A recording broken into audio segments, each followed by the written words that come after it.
श्री स्वामी समर्थ. बखर. लेखक श्री गोपाळबुवा केळकर. संपादक श्री रामचंद्र चिंतामण ढेरे. अनमोल प्रकाशन. भाग 5. वाईकर ब्राह्मणाची गोष्ट. श्री क्षेत्र वाई येथील एक ब्राह्मण गाणगापुरास सेवा करण्यासाठी राहिला होता. अक्कलकोटच्या श्री स्वामी समर्थांची कीर्ती ऐकून तो श्रींच्या दर्शनाला गेला. श्री स्वामींची लीला पाहून त्याला परम आल्हाद वाटला. एके दिवशी ब्राह्मण श्री स्वामी सन्निध बसला असता स्वामींना त्यानं आपल्याला एकानं फसवल्याबद्दल हकीकत सांगितली. ती अशी.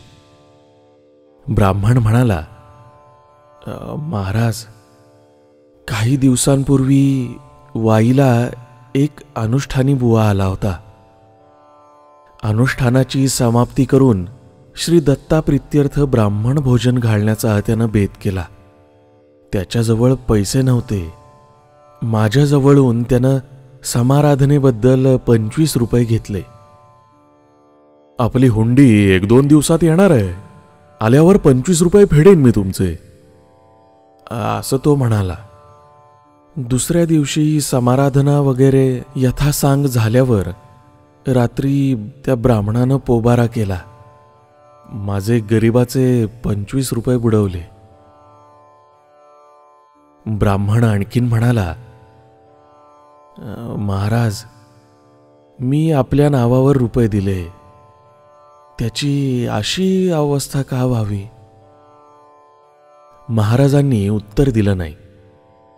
पण दर्शनाकरता पुष्कळ लोकांची तिथे गर्दी जमली होती.